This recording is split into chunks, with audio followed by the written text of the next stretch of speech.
You ever reach an age where the past starts knocking louder than the present, where memories don't just come to you, they sit down in front of you, stare you in the eyes, and demand to be heard? I guess that's why I'm sitting here today in this old wooden chair that creaks the way my bones do, with a blanket across my legs even though it's not really cold. Maybe it's not warmth I'm chasing, maybe it's comfort. Maybe it's the kind of comfort I spent 52 long years searching for in places I didn't even know existed. And maybe the reason my voice shakes isn't because I'm old, but because this story has been waiting inside me for a very, very long time. You see these hands? The man lifts his wrinkled, trembling hands. These hands have held so much. They've worked the kind of jobs that break a man. They've carried burdens heavier than cement and silence that weighed more than steel. These hands, they've touched the edges of death, clung to hope, fought loneliness, protected strangers, buried loved ones, and still, they never forgot the softness of a little boy's fingers I once held, my brother's. Before life tore us apart in a way no child should ever experience, people always say time heals. Let me tell you something. Time doesn't heal, time hides, time buries. Time distracts you long enough that you start believing the wound is closed. But late at night, when the world quiets down and your heart has no room left to lie, the wound remembers itself, and you feel everything again. I was 5 years old when my life split into a before and an after, but I'm getting ahead of myself. You need to know what came before the storm, because only then can you understand how violent the silence became after it. My earliest memories, they smell like warm cornbread and sound like my mama humming while folding laundry. We lived in a small, sun-painted house on the edge of a quiet American town somewhere in the Midwest, the kind of place where neighbors still waved from their porches, where kids rode bikes until the streetlights flickered on, and where every single person knew every single person's business. But in that little world, we were happy. Poor, yes, always a little behind on rent, yes, but happy. My mama worked as a cleaner at a local church, and my daddy was a mechanic, the kind who knew every screw, every bolt, every stubborn old engine like it was a member of the family. And then there was my brother, my older brother, the one whose face I kept searching for in every crowd for 52 years. His name was Ethan, 2 years older than me, taller, faster, braver. He used to tell me he was my guardian, that no matter what happened, he would never let the world hurt me. That's what brothers do, he'd say with a grin missing 2 teeth, and I believed him. I believed him like children believe sunlight will come after nightfall. We weren't rich enough to buy toys, so we made our own adventures. We built forts out of old cardboard boxes behind the house, pretended the narrow alley was a battlefield, turned fallen branches into swords. We were explorers, kings, cowboys, astronauts, whatever the day asked for. But most of all, we were brothers. And even now, after all these years, those memories are the only ones that never faded. They feel as sharp as the cold wind against the cheek. They feel like yesterday. I still remember the sound of his laughter. It was loud, unfiltered, honest, the kind of laughter that made you want to laugh too. And I remember the way he would grab my hand whenever we crossed the street, squeezing it like he was anchoring me to the earth. If I had known those hands would be torn from mine forever, maybe I would have held them tighter. Life wasn't perfect, not by a long shot. My parents fought sometimes, quiet fights, the kind that start in whispers and end in long, tired sighs. Money was always a problem. Some nights, we ate nothing but stale bread dipped in watered-down soup. Some nights we didn't eat at all, but we had each other. And in a world full of empty stomachs and cracked walls, sometimes love is the only thing that keeps a family standing. Everything changed on a day so ordinary, I swear it began like any other. A soft morning, a warm sunrise, my mama packing Ethan's school bag while humming. I sat on the floor playing with a little wooden car that my daddy carved for me the night before out of leftover scraps. Ethan was tying his shoelaces, arguing with Mama about why he should be allowed to walk to school alone that day. He had been begging for weeks. I'm old enough now, everyone else goes by themselves. But Mama wouldn't budge, not until that day. I guess fate doesn't send warnings, it doesn't ring a bell, doesn't whisper a hint, it just arrives, quietly, suddenly, cruelly. Mama finally agreed just for that one morning that Ethan could walk alone. But he didn't want to leave me behind, so he grabbed my hand and said, "Come with me, just till the corner." My mama hesitated, but she relented. I remember her wiping her hands on her apron, giving Ethan that serious mother-eyes look and saying, "Take care of your little brother." And Ethan, with that proud, tooth-gapped smile, said, "Always." That's the thing about promises. We think they're strong, we think they can fight fate, but they can't. The street was quiet, too quiet maybe. I remember kicking a pebble with my shoe, Ethan teasing me about how slow I walked, and then everything became a blur. A car pulled up beside us, a voice called out our names, a hand reached out, a door opened, a cloth pressed over my nose, Ethan's scream shattered the sky, and then darkness, not the peaceful kind, not the nighttime kind. The kind that swallows you whole. When I woke up, I wasn't home. I wasn't even in my town. I was in the backseat of a moving car, my wrists tied, my head pounding, the air thick with gasoline and fear. And the man driving, well, no matter how many years pass, I'll never forget his eyes. Cold, pale, empty, like the world had drained the humanity out of him long ago and left nothing but a shell. I don't know how long we drove, hours. Days, time lost all meaning in that blur of roads, headlights, and muffled sobs. I wasn't the only kid in the car, there were others. Quiet, terrified, some older, some younger, but all of us lost. Turns out we were part of something far bigger, far darker. A chain of children taken and sold into adoption rings across the country. Back then, authorities didn't catch things like they do now. Papers could be forged. Babies could be renamed. Children could be moved from state to state like misplaced luggage. I didn't know any of that at the time. All I knew was that I wanted my brother. I wanted Ethan. I wanted to go home, but home was gone. Stolen, erased. And when the car finally stopped, I found myself in a small, unfamiliar house with a couple who looked at me with wide eyes and whispered things I couldn't understand. Papers were signed, photos were taken. A new name was given to me, a new life, a new identity. They told me my new name was Daniel, but inside I never stopped being the little boy calling out for his big brother. For the first few days, I cried nonstop. For weeks after that, I barely spoke. For months, I stopped asking questions because every answer brought pain. Your old family can't take care of you. They're gone. Forget them. You're safe now. Safe, I hated that word.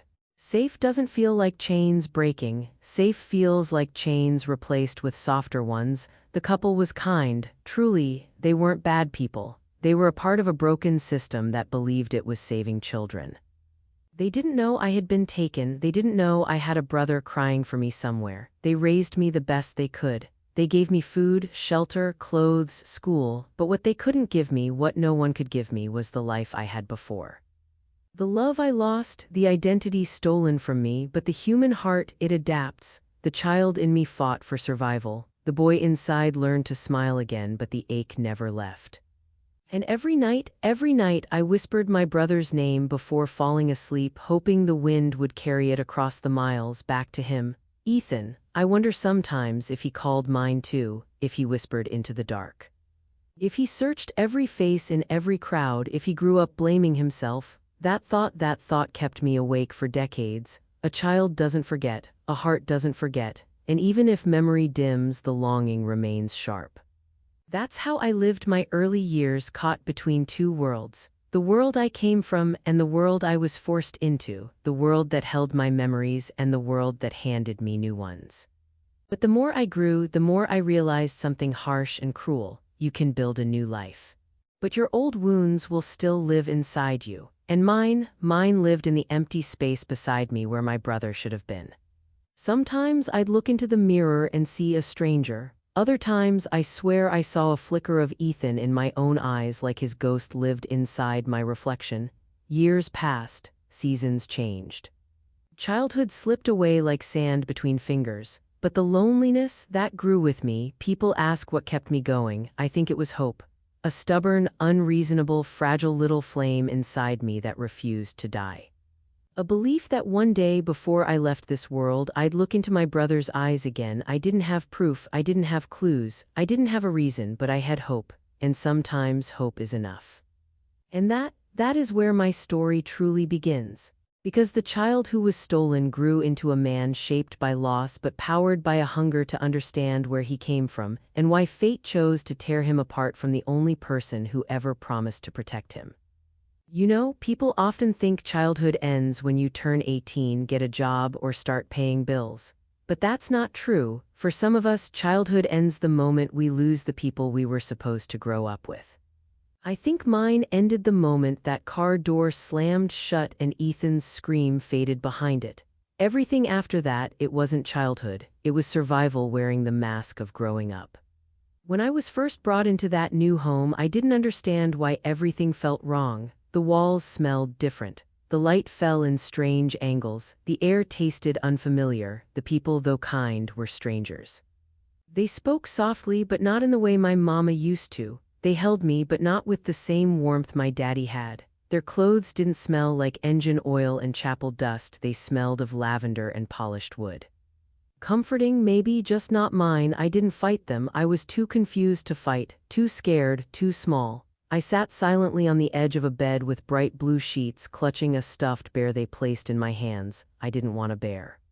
I wanted Ethan. I wanted my mama's humming. I wanted my dad's rough hands lifting me onto his shoulders. But the world doesn't give you what you want, it gives you what's left. In those early months, I barely slept. Nights were cold shadows and quiet sobs pressed into pillows. I kept hoping I'd wake up from whatever nightmare this was. I kept imagining Ethan bursting through the door, panting from running all the way from home, saying, "There you are. I told you I'd never lose you." But of course, that didn't happen. What did happen instead was life, slow, heavy, everyday life pulling me forward whether I wanted it to or not. The couple, my new parents, were named Harold and Louise. They lived in a neat suburban neighborhood with well-kept lawns, white fences, and mailboxes shaped like little houses. Every morning, Harold left wearing a crisp shirt and tie, smelling of aftershave and early morning coffee. Louise made breakfast quietly, always trying to make something she thought I'd like. She'd watch me from across the table, concern heavy in her eyes, probably wondering what kind of sadness lived inside a boy so young. She tried to talk to me, but I rarely replied. Every word felt like a betrayal of the family I lost. The neighbors would come over sometimes. They'd kneel in front of me and pinch my cheeks or ruffle my hair. Tell me I was adorable, lucky, so quiet. They didn't know that quietness wasn't shyness. It was grief, grief shaped into silence, grief sitting like a stone in my throat, but children adapt. That's the thing about us, we bend so we don't break. I learned to smile. I learned to nod. I learned to speak when spoken to. I learned that if I ate everything on my plate, Louise's eyes softened with relief. I learned that Harold liked it when I said, "Sir." I learned that the world I once belonged to was gone, and slowly, painfully, life began stitching itself into something that looked normal. I started school again. I made small friends with shaky confidence, but I never fit in the way other kids did. They talked about camping trips with their dads, sleepovers with cousins, birthdays with big families. I listened quietly, pretending I had the same stories, pretending I remembered things I never lived, pretending I wasn't a ghost wearing a little boy's body. I didn't tell anyone about Ethan, not at first. Because I learned something painfully early: adults don't believe children the way they believe paperwork. And the paperwork said I was Daniel, no past family, no previous life, just a child in need of a good home. But the heart is stubborn. Mine refused to erase what happened, even when everyone else wanted me to forget, even when forgetting might have made life easier. As the years went on, flashbacks began visiting me like storms, sudden, violent. Unpredictable. Sometimes I'd hear the screech of a passing car and flinch like someone slapped me. Sometimes I'd wake up drenched in sweat, Ethan's scream echoing through my mind. Sometimes I'd see a boy in a grocery store holding his older brother's hand, and I'd have to turn away before the ache crushed me. I tried to bury it. I tried to move forward. But you don't move forward from a wound like that, you grow around it. By the time I turned 10, the memories weren't fading, they were sharpening, growing clearer. Faces, voices, the smell of dust on the road, Ethan's hand slipping from mine. Mama's apron, Daddy's laugh, they all came back piece by piece, stronger with every year, like puzzle pieces I didn't know how to fit together. Louise noticed, of course. She was gentle, patient. But she didn't know how to help a boy whose grief wasn't rooted in death but in disappearance. She thought love could fill the space left behind. She thought time could replace what was taken, but love is not a replacement, it is an addition. And no amount of addition can erase subtraction. Then came the day I finally told them. I remember it vividly. A rainy Sunday afternoon, Harold reading the newspaper, Louise sewing near the window. The sound of water tapping the glass like a calm heartbeat. I had spent the entire morning building the courage. My hands were shaking when I walked into the living room, my voice felt trapped in my chest, but I said it anyway. I had a brother. Louise looked up, the thread falling from her fingers. Harold lowered his paper, eyebrows rising. I had a brother, I repeated, louder this time. His name was Ethan. I want to find him. And the room went silent. So silent, I could hear the clock ticking above the fireplace. Harold stood slowly. He wasn't angry, just scared or maybe unsure. He glanced at his wife, then at me. Daniel, he said gently, we talked about this. The agency gave us all the information. You didn't have any. I did, I snapped, the word breaking out like glass shattering. I remember him, I remember everything. Louise came over and knelt in front of me. Her hands shook a little as she took mine. Sweetheart, memories can be tricky. Children imagine things when they're scared. Sometimes it feels real, but... No, I whispered, he was real, he is real. But they didn't understand. They thought it was trauma, a hallucination, a fragment, something invented by a frightened mind searching for safety. They didn't know that Ethan was the anchor of my entire existence. The one truth I held on to when everything else was taken from me. They didn't push the topic after that, but the silence that followed, it told me everything. They weren't going to help me find him, they didn't believe he existed. Or maybe they didn't want to believe it, afraid they'd lose me if they did. So I learned to keep it to myself. I kept his name tucked inside my chest. A secret, a prayer, a promise, and I grew older year by year, season by season. Carrying that ache like a second spine. By the time I entered my teenage years, the world had become harsher, more complicated. The innocence of childhood faded, replaced by realities no child should have to witness.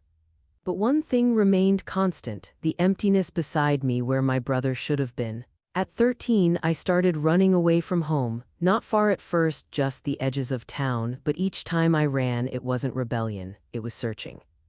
I'd walk past strangers' faces, scanning every pair of eyes, hoping one of them belonged to Ethan. I'd stand at bus stations, imagining he'd step off one. I'd wander through parks, looking for a boy who looked like me, same dark hair, same brown eyes, same crooked smile. But the world is big, and children get lost in it far too easily. At 15, the anger began, not at my adoptive parents, not at the world, but at fate itself. Why us, why him, why me? Why couldn't we live the life we were supposed to have? That anger fueled me. It became the fire that kept me alive when everything else felt pointless. I worked odd jobs, some legal, some not, to save money. Money I planned to use to search for him someday, but fate wasn't done with me yet. At 16, Harold had a heart attack. He survived, but barely, and suddenly the household balance shifted. Bills piled up, tension grew thick.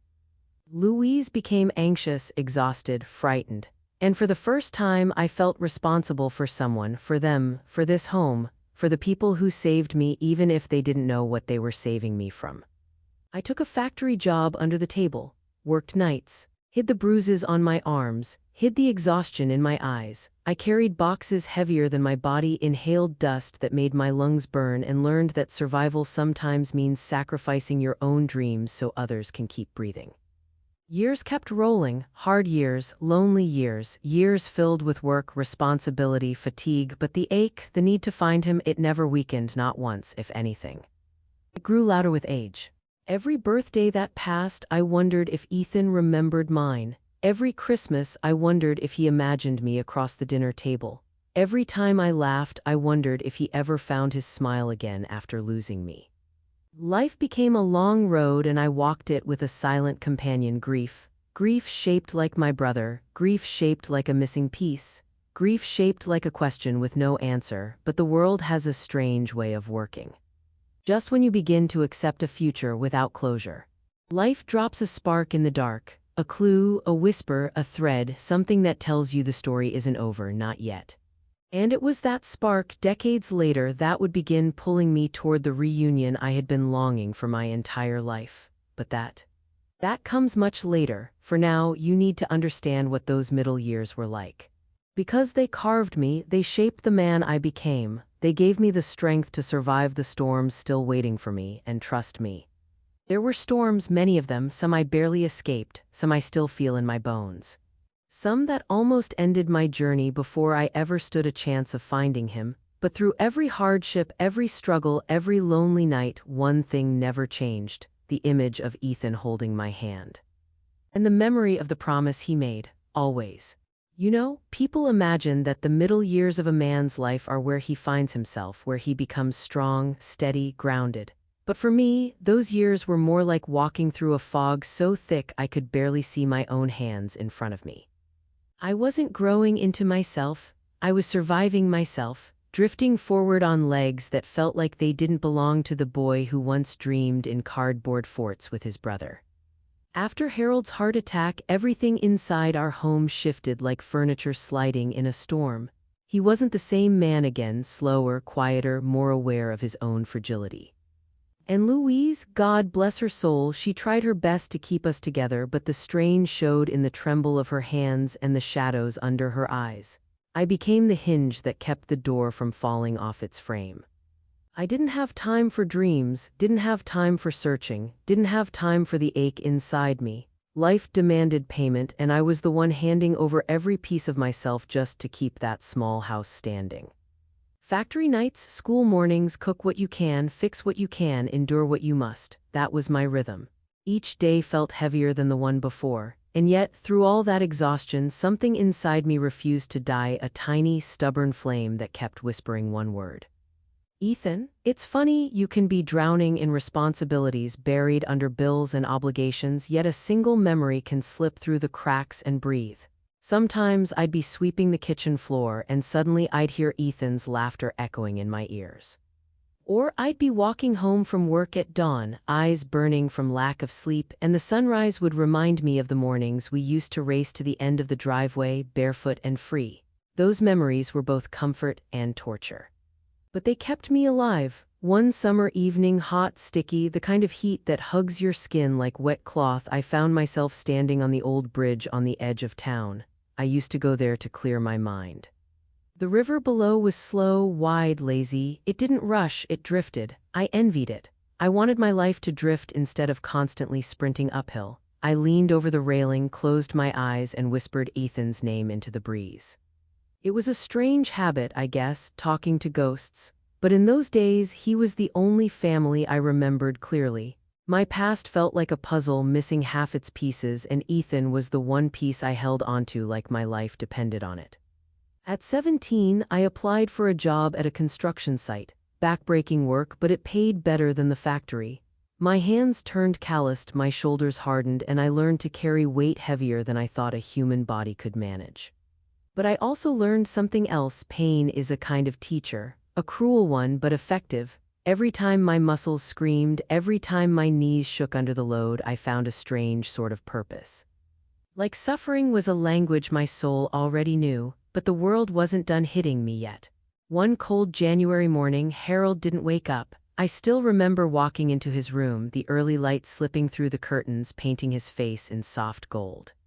He looked peaceful, too peaceful, and something inside me froze. I stood there for what felt like hours, unable to move, unable to breathe. Losing him wasn't like losing my first family. This time I was old enough to understand the finality. This time, death wasn't a mystery, it was a thief, and it had come silently in the night. Louise broke that same day, not loudly, not with screams or tears. She just folded inward like a flower wilting in sudden frost. And once again, I became the one holding the pieces together. Funeral arrangements, legal papers, bills, consoling a woman who had lost the love of her life, all while carrying grief that had nowhere to rest. I didn't cry at the funeral, couldn't. Something in me had locked itself shut long ago, like a door nailed closed from the inside. People patted my back, told me I was strong. If only they knew that strength is sometimes just numbness wearing a brave face. After Harold's passing, I worked more, longer hours, tougher jobs, anything to keep the house running. My youth evaporated somewhere between overtime shifts and sleepless nights. By the time I turned 20, I felt twice that age. My hands didn't look like a young man's hands, they looked like a man who'd weathered storms meant for older souls.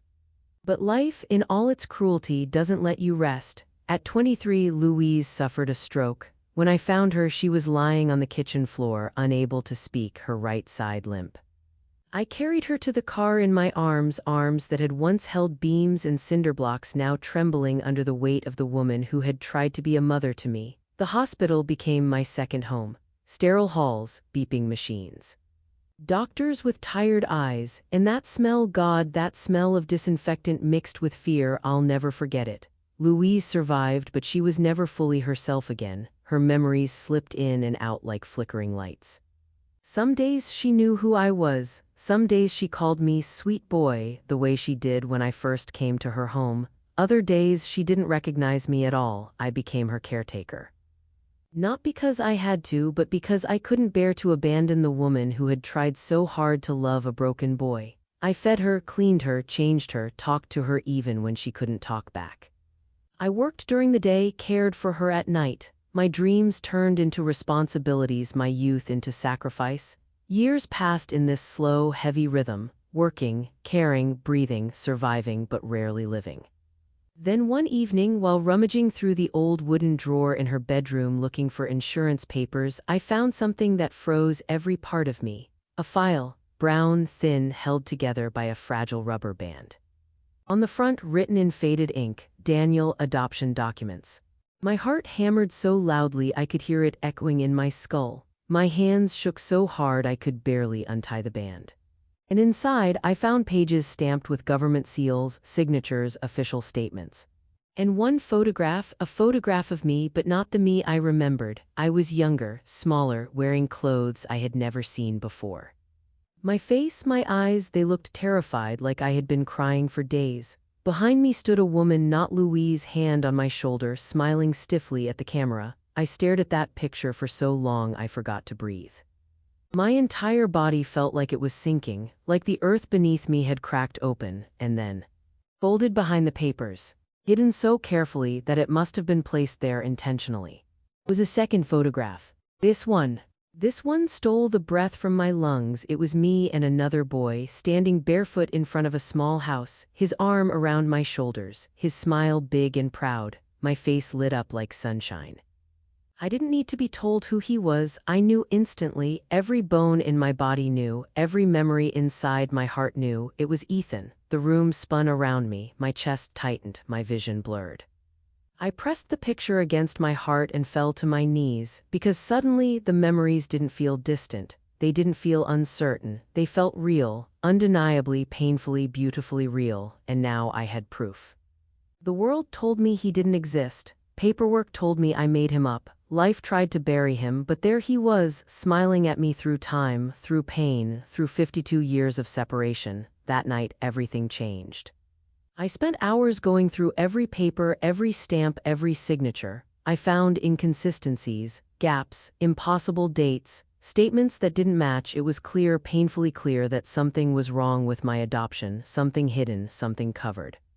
Something stolen. I confronted Louise the next morning. She was in her wheelchair by the window, staring at the garden she could no longer tend. I held the photographs in my hands, knuckles white, voice shaking. "Why didn't you tell me?" I whispered. She looked at the pictures, and for a moment, just a brief moment, the confusion in her eyes cleared. Recognition flickered. Guilt washed across her face like a wave. She opened her mouth to speak. But all she managed was a broken, trembling whisper. "I'm sorry." Just 2 words, but they held everything. Pain, regret, love, and truth. Tears streamed down her cheeks. She tried to say more, but her voice wouldn't obey her body anymore. I knelt beside her, holding her trembling hand, realizing that silence had protected me from a truth she was too afraid to say out loud. That the adoption agency had lied, that I hadn't been unwanted. That my family never abandoned me, that someone took me, and suddenly, the world I had built, the sacrifices, the responsibilities, the decades, they felt like shattered glass around my feet. I wanted answers, I needed them, but Louise passed away just a month later, taking the truth with her. Her funeral was simple, quiet, only a few neighbors attended. And as I lowered her ashes into the earth beside Harold, I realized I was alone again, truly alone. No parents, no guardians, no family, no one who knew my real name, no one who remembered the little boy I used to be. No one except one person. The boy in the photograph, my brother, Ethan. After her passing, I packed my belongings into a small truck and left that town forever, not out of hatred, not out of anger, but because I couldn't breathe there anymore. Every street felt like a cage, every corner felt like a reminder of all the things I lost, all the things I gave, all the things I never truly chose. For years after that, I lived like a wanderer, state to state, job to job, motel to motel, carrying little more than a bag of clothes, a wallet, and 2 photographs, one of me as a lost boy, and one of me with Ethan. I tried hiring private investigators, but I didn't have enough information or money. I searched birth records, but everything was sealed. I visited towns that felt familiar, hoping something inside me would recognize them, but memories are foggy things. They tease you with glimpses and hide the rest. Still, I kept searching. Because the hope inside me refused to die, even when life tried to smother it. In my 30s, I fell in love, a gentle woman with soft hands and a softer heart. Her name was Margaret. She reminded me what it felt like to laugh without forcing it, to sleep without nightmares, to dream of a future instead of grieving the past. We married quietly under a maple tree, just the 2 of us and a pastor with kind eyes. No guests, no family, no witnesses. I wish I could tell you it lasted forever, but life rarely gives us forever. She died young, cancer, quick, cruel. Her loss broke me in ways I didn't think I could break anymore. I had already lost everything once. Losing her felt like the final blow, like fate was saying, love isn't meant for you. Her absence hollowed me, and yet, even then, I kept searching for Ethan. Decades passed, 40s, 50s.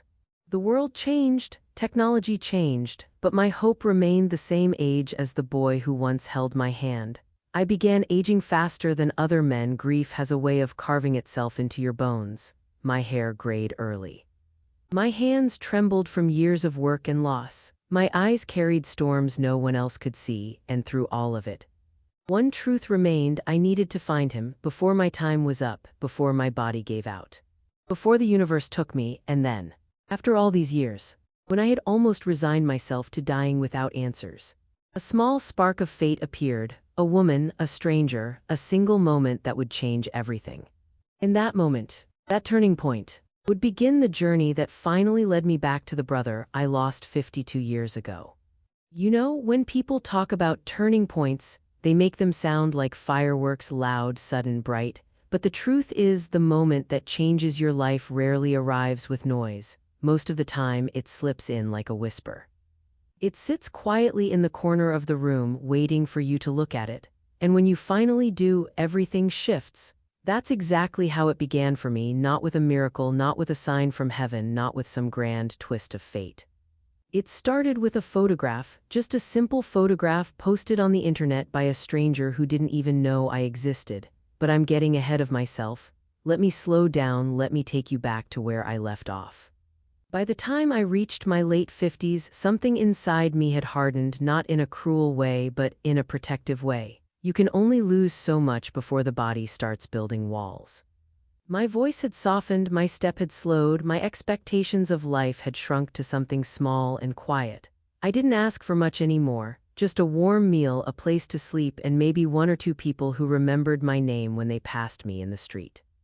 I had already spent decades drifting, planting pieces of myself in towns I never stayed long enough to claim. I worked everywhere: construction, farms, cleaning warehouses, unloading trucks, even sweeping sidewalks for a city that never knew my story. I was a ghost by then, not dead but not fully alive either, just moving, breathing, working, surviving. And then one winter, when the sky was the color of steel and the cold burned through even the thickest coats, something unexpected happened. A family, a simple, working-class American family, offered me a spare room. They weren't wealthy. They weren't extraordinary, they were just kind.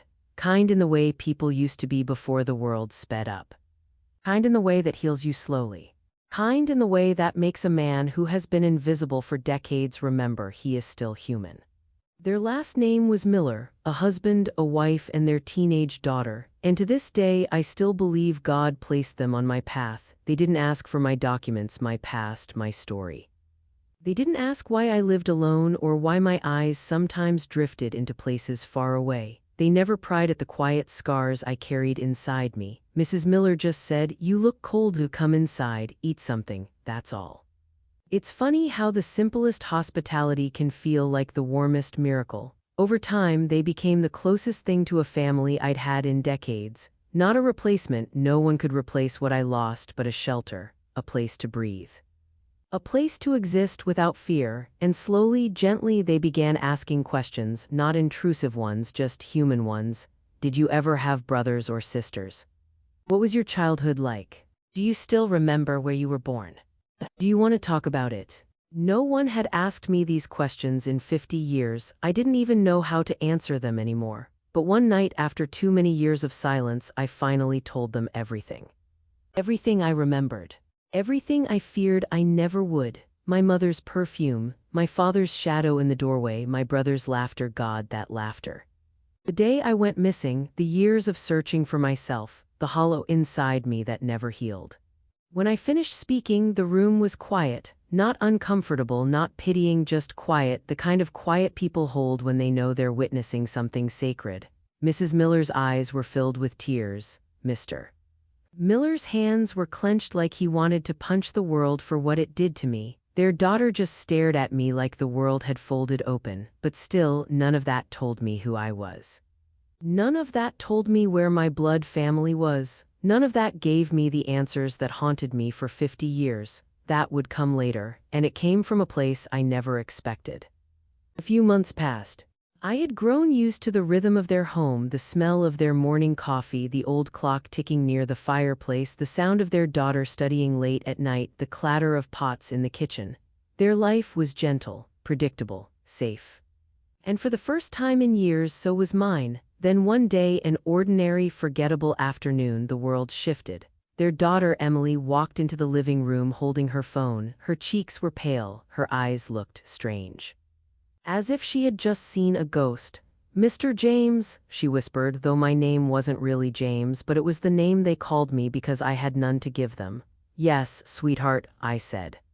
"There's a picture online, it looks exactly like you, but younger, like really younger, maybe in your 20s. My heart didn't speed up, it stopped, suspended, frozen. After a lifetime of silence, even a whisper of the past feels like thunder. "A picture of me?" I asked, trying to steady my voice. "Where?" She handed me the phone with trembling hands, and there it was. A young man, maybe 20, maybe 21, standing barefoot in a field with sunlight behind him, short hair. Sharp features, a look in his eyes like he had a whole world ahead of him. I didn't need DNA to recognize him. That was me. That was the me I remembered only in dreams. That was the me who once had a brother who held his hand. That was the me who once belonged somewhere. But I didn't move. I didn't breathe. I didn't speak. I felt like I was staring into a mirror from a different lifetime. A mirror I had been searching for through every broken street, every lonely night, every silent prayer. "Where did you find this?" I finally whispered. "It was posted by someone in Ohio," she said. "A woman," she wrote, "please share, we are searching for my father's lost brother, missing for 52 years. This is the last picture we have of him." My body went numb. Brother lost, 52 years. Someone was still searching for me after decades, after silence, after the world convinced me I was forgotten. Someone still cared. Someone remembered I existed. Someone didn't give up. I felt my throat close. My eyes burned. My hands began to shake so badly that Emily took the phone from me before I dropped it. "Do you want me to message them?" she asked gently. I opened my mouth and no sound came out. My chest felt tight, as if something inside me was breaking apart and coming together at the same time. I had spent years preparing myself for the possibility that they all forgot me or died or moved on. I had trained my heart to live half empty so the emptiness wouldn't hurt so much. But now everything was rushing back. Hope, fear, memory, pain, love, loss. I whispered yes. Emily typed a message, a simple message, a message that would change my life. "Hello, I think the man you're looking for might be living with us." The reply came in minutes, not hours, not days. Minutes. as if they had been waiting by their phone their entire life, waiting for someone to say those words. She wrote, "Please, can we talk? We think the man in your care is our uncle. We have been searching for him since 1973. 1973, the year I disappeared, the year I vanished from their world. And suddenly I wasn't floating anymore. I wasn't lost in time. I wasn't invisible. I was someone's brother, someone's blood, someone's missing piece." That night I didn't sleep. I sat by the window watching the dark sky shift slowly into morning. I don't think I blinked once. My heart didn't rest. My mind didn't quiet. Every second felt like a century. What if they were wrong? What if it was a coincidence? What if it was a mistake? What if they got their hopes up only for everything to collapse? And worst of all, what if I remembered everything wrong? What if years of trauma twisted my memories? What if I wasn't theirs? But when Emily's computer rang the next morning, when she opened a video call, when the faces appeared on the screen, I knew deep in my bones, deep in the part of me that never forgot, deep in the place inside me that held onto the sound of my brother's laughter. I knew there were three people on the screen: an old man maybe in his 60s, a woman with tears already streaming down her face, and a younger boy in his 20s watching everything with caution. The old man leaned closer to the camera. His voice broke before he even spoke. Is it you?" he whispered. "Are you my brother?" And then something happened. Something I didn't expect. My knees gave out. I fell forward, sobbing, shaking, my hands pressed to my face as decades of buried grief erupted like a storm that had waited half a century to break open, because I recognized him. Not from the wrinkles or the gray hair or the tired eyes, not from the age that had carved itself across his skin. No, I recognized him from his mouth. The shape of his smile, the tilt of his eyebrows when he cried, the way he said "brother" like it was the first word he ever learned. It was him, my brother, my childhood friend, my other half, the one who never stopped looking. He whispered, "We thought you were dead. For 52 years, we thought you were gone. We thought. He couldn't finish, and I couldn't speak. We just cried together. Two old men with 50 years between us. Two hearts that broke the same day. Two souls that finally found each other again. Mrs. Miller held my shoulders as I trembled. Emily cried into her hands. Mr. Miller stood behind us, speechless, and that's when the woman on the screen spoke through her tears. "We need a DNA test," she said gently, "not because we doubt you, but because we want the world to know you're ours." I nodded. I wanted that too. I wanted proof. I wanted the universe to acknowledge the truth. I wanted every missing poster, every sleepless night, every unanswered prayer to mean something. So the process began. They sent a kit. I sent mine back. And then we waited 10 days, the longest 10 days of my entire life. Every second, every breath, every heartbeat was filled with questions, with hope, with fear. I felt like I was standing on the edge of a cliff waiting to know whether the ground beneath me was real. And then, the email came. I didn't open it. I couldn't. Mrs. Miller opened it for me as I sat there trembling like a child. She gasped. Her hand flew to her mouth. She turned the screen toward me, and there it was.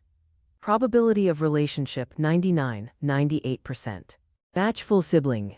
My whole world stopped. Everything, every scar, every sleepless night, every street I wandered, every stranger I trusted, every memory I held onto.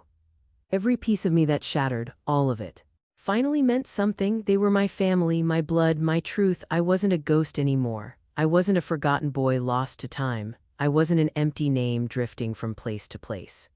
I was someone's brother, someone's missing piece, someone who mattered. And when my brother said, "Come home, please come home," something inside me, something old and broken and tired, finally healed. And that was the turning point. The moment the past opened its arms and said, "Come back, you were never forgotten." You know, people think reunions are loud, that they happen with cheering, shouting, running, grabbing, squeezing. But real reunions, the kind that come after a lifetime of searching and decades of silence, are quiet. Quiet in a way that makes the world feel like it's holding its breath. Quiet in a way that makes every sound echo inside your bones. The day I finally went home, the sky looked different. The sun felt warmer, even the air tasted like something I had been missing for years. I woke up before dawn that morning, not because I was excited, no, it was something deeper. My heart couldn't rest, my hands wouldn't steady, my breath kept catching like my lungs were relearning how to work.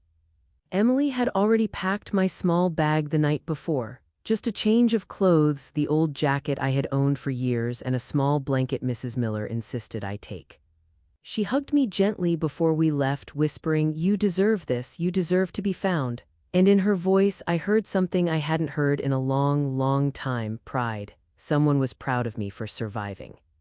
The drive to Ohio was long, but I don't remember any of it. I don't remember the roads, the towns, the signs. All I remember is watching the world blur past the window and feeling like I was drifting between two lifetimes, one that had already ended and one I was returning to after half a century. When we finally reached the town, a quiet, modest American town, the kind with porches and old oak trees and neighbors who still wave, the air changed. My breath hitched, my hands shook. My heart pounded so hard I could feel it in my throat. Then we turned onto a narrow street, and I saw them, 3 figures standing outside a small white house, not running, not waving. Just standing like they had been waiting for this moment their entire lives. My brother was in front, gray hair, slouched shoulders, deep lines etched into his face, but his eyes. God, his eyes were the same as when we were children. The same as when he used to pull me close and tell me stories at night. The same eyes that once searched fields and streets for a missing little boy. When our car stopped, I didn't move. I couldn't. My body felt too heavy with years of grief, too fragile with hope. My hands rested on my knees, trembling like they didn't know what to hold onto. Then the car door opened. Cold air hit my face. The world suddenly went quiet, quiet in the way it does right before a heart breaks or a miracle happens. My brother took one step forward, that was all, just one step, and that was enough to shatter me. I pushed myself out of the car, my knees weak, my chest tight. I stood there, a few feet away from him, 2 old men with half a century between us, staring like we were trying to memorize each other in case the moment slipped away. He whispered my name, not the name the world had given me, not the name I had been called by strangers. No, he whispered the name our mother gave me, a name I hadn't heard in 52 years, a name that hit me like lightning. Jarp. Soft, sacred, my legs buckled. He rushed forward and caught me before I fell, his arms wrapped around me, shaking, my face pressed against his shoulder, and suddenly I wasn't an old man anymore. I wasn't a stranger wandering through life. I wasn't the boy who disappeared. I wasn't the ghost who lived in the shadows. I was his brother. I sobbed into him, not the quiet kind, not the controlled kind, but the kind that tears open decades of pain from the inside. The kind you can't fake. The kind only truth can pull out. He held me tighter, whispering my name over and over like he was afraid I'd vanish again if he stopped saying it. The woman beside him, his wife, began crying too. Their son, the boy from the video call, wiped his face with his sleeve, trying to be strong, but his eyes betrayed him. I don't know how long we stood there, minutes, hours, a lifetime. Time didn't exist in that moment, only us. Only the truth. Only the reunion that was written into our bones long before it happened. When we finally pulled apart, he cupped my face in both hands. His thumbs brushed over my wrinkles like he was tracing the years that were stolen from us. "I thought you were dead," he whispered, his voice broke. "I thought you died alone." I swallowed hard. I thought the same of you. We both laughed, an exhausted, broken laugh that tasted like tears and relief and forgiveness all at once.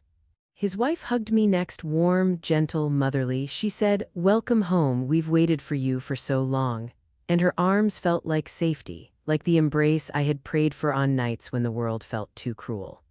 Then his son, my nephew, stepped forward. He didn't speak at first. He just stared at me like he was seeing a ghost and a miracle at the same time. Then he hugged me, tightly, like family, like blood.